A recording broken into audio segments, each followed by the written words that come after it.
สบายดีมาพบกันอีกแล้วเนาะมื้อนี้น้องจะมาสาธิตวิธีการพิมพ์โลโก้ด้วยหมึกซับลิมิชั่นที่สามารถรีดลงในผ้าสีเข้มได้และชุดโปรโมชั่นในคลิปนี้เนาะน้องจะมาใช้เป็นชุดนี้เลยเนาะเป็นชุด5 in 1ที่สามารถรีดหมวกจอกเสื้อและจานในเครื่องเดียวสำหรับชุดนี้เนาะก็จะประกอบมีเป็นเครื่องรีด5 in 1เนาะตัวนี้เลยสามารถสวิงค้างออกได้เนาะ2จะเป็นปรินเตอร์ Epson L3110 คือเครื่องนี้เลยนอกจากนี้ภายในชุดเรายังจะมีของแถมให้ก็คือเป็นหมึกซับลิมิชั่นที่มีสีขนาด100 ml เนาะ2จะเป็นเจี๊ยซับลิมิชั่นเนาะคือตัวนี้เลยและนอกจากนี้ทางร้านเรายังจะมีของแถมให้กันก็คือทั้งผ้าเก่าและผ้าขาวเราแถมให้กันอย่างละ5 เม็ดเลยสำหรับวิธีการพิมพ์ก็ง่ายๆเนาะเดี๋ยวน้องจะแบ่งออกเป็น2ขั้นตอนด้วยกันขั้นตอนที่1น้องจะมารีดหมึกซับลงผ้าขาวก่อนเนาะสำหรับขั้นตอนนี้เวลาน้องจะใช้อยู่374และอุณหภูมิจะใช้อยู่30 วินาทีเนาะมาเข้าสู่ขั้นตอนทำอิฐน้องจะมารีดหมึกซับลงผ้าขาวก่อนเนาะสำหรับขั้นตอนนี้อุปกรณ์ที่เกี่ยมมาก็จะมีเป็นผ้าขาวเนาะที่ตัดเป็นขนาด A4 แบบนี้เลย2จะเป็นเจี๊ยซับลิมิชั่นที่ปิ้นออกมาเป็นโลโก้เนาะที่ใช้ในมือนี้เดี๋ยวเราจะมาเปิดเครื่องก่อนเนาะตอนนี้เนาะอุณหภูมิน้องได้ปรับไว้ก่อนหน้านี้แล้วเดี๋ยวเราจะมาทาให้อุณหภูมิพอก่อนเนาะ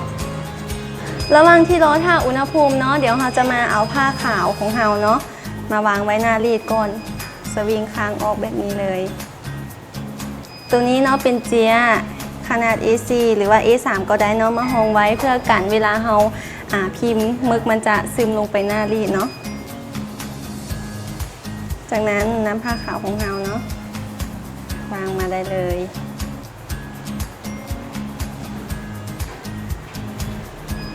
ต่อไป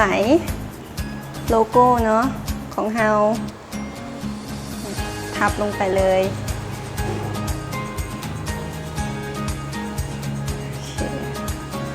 จากนั้นเนาะเราสวิงข้างกลับมาแล้วรอทาอุณหภูมิของเราเนาะตอนนี้อุณหภูมิเราฮอดเป็นที่เฮียมฮอยแล้วเดี๋ยวเราจะมารีดน้ำกันเลยเนาะ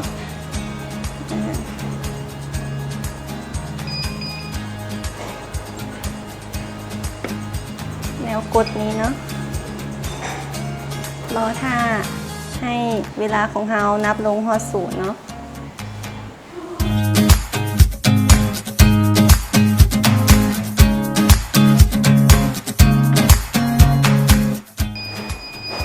ตอนนี้เนาะเวลาเรานับลงฮอด0แล้วเดี๋ยวเราจะมาเอาหน้ารีดแล้วมาเบิ่งผลงานกันจากนั้นสวิงค้างออกมาคือเก่า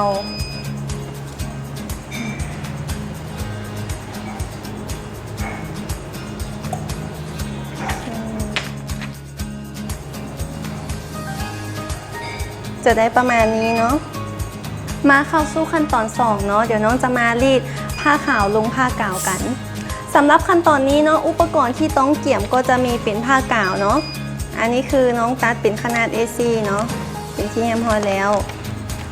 2ก็คือผ้าขาวเนาะที่เรารีดไปในขั้นตอน1เนาะส่วนอุณหภูมิเราจะปรับลงมาให้เหลือเพียง300 ซาวส่วนเวลาจะปรับให้เหลือ8 วินาทีเท่านั้นเนาะเดี๋ยวน้องจะมาตอนนี้อุณหภูมิเราเนาะฮอดแล้ว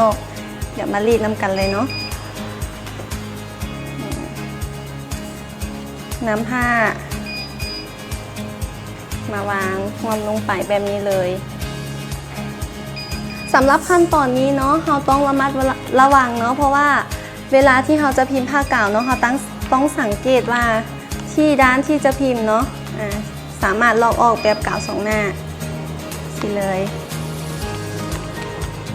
จากนั้นเนาะเราจะงวมด้านมีกาวลงไปแบบนี้เลย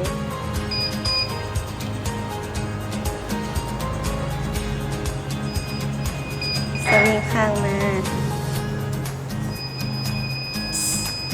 รีดลงได้เลยเนาะ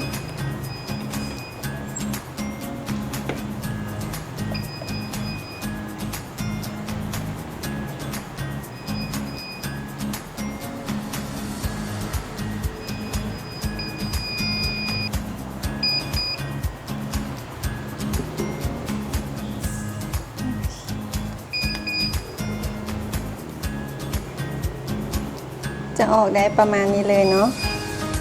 ทางหลังเฮาจะเป็นกาวแบบนี้เนาะนี่จะเป็นตัวที่น้องพิมพ์เมื่อกี้นี้เนาะออกมาประมาณนี้เลยและตัวนี้เนาะ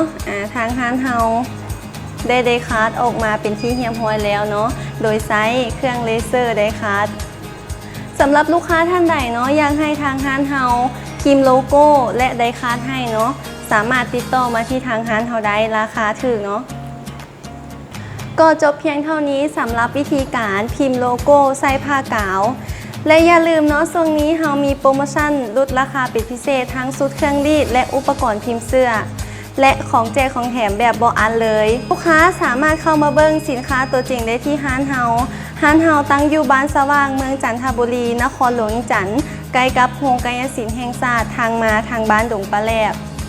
หรือลูกค้าสามารถสอบถามทางพวกเราได้ที่เบอร์ 020-55860-599 และท่านยังสามารถไปเบิ่งคลิปต่างๆที่ทางร้านเฮาอัพลงให้ได้ที่เพจ @lowskintech สำหรับมื้อนี้น้องต้องขอตัวลาไปก่อนพบกันในคลิปต่อไปสบายดี